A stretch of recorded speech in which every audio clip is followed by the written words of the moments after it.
ನಮಸ್ಕಾರ, ಸುದ್ದಿ ದಿನಕ್ಕೆ ಸ್ವಾಗತ. ನಾನು ರಾಹುಲ್ ದಯಾನ್. ಪ್ರಮುಖ ಸುದ್ದಿಗಳನ್ನ ನೋಡೋಕ್ಕೂ ಮುಂಚೆ ಈ ಕ್ಷಣದ ಹೆಡ್ಲೈನ್ಸ್. ಜೈಲಲ್ಲಿ ದರ್ಶನ್ ಭೇಟಿಯಾದ ತಾಯಿ ಮೀನಾ, ಸಹೋದರ ದಿನಕರ್. ಅಮ್ಮನನ್ನ ಕಂಡು ದಾಸ ಭಾವುಕರಾಗಿ ಕಣ್ಣೀರು. ಆಸ್ಪತ್ರೆಯಲ್ಲಿ ಭಾವುಕಳಾದ ಪವಿತ್ರಾಳನ್ನ ಸಮಾಧಾನಿಸಿದ ದರ್ಶನ್.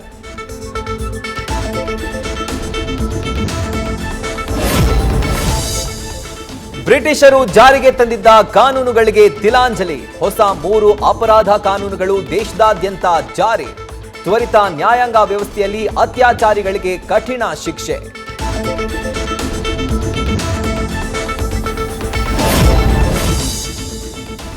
ಎರಡು ದಿನಗಳಿಂದ ಒಂದೇ ಸೆಲ್ನಲ್ಲಿದ್ದ ರೇವಣ್ಣ ಬ್ರದರ್ಸ್.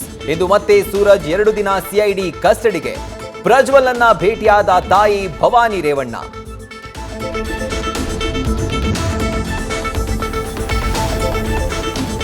ಮಹಾರಾಷ್ಟ್ರದಲ್ಲಿ ಜಲಪಾತ ವೀಕ್ಷಣೆಗೆ ಹೋದವರು ನೀರಲ್ಲಿ ಕೊಚ್ಚಿ ಹೋದ್ರು. ರಸ್ತೆಯಲ್ಲಿ ಬೃಹತ್ ಮೊಸಳೆ ಕಾಣಿಸಿಕೊಂಡು ಆತಂಕ ಸೃಷ್ಟಿ. ಭಾರೀ ಮಳೆಗೆ ದೆಹಲಿಯಲ್ಲಿ 11 ಮಂದಿ, ಅಸ್ಸಾಂನಲ್ಲಿ 2 ಸಾವು.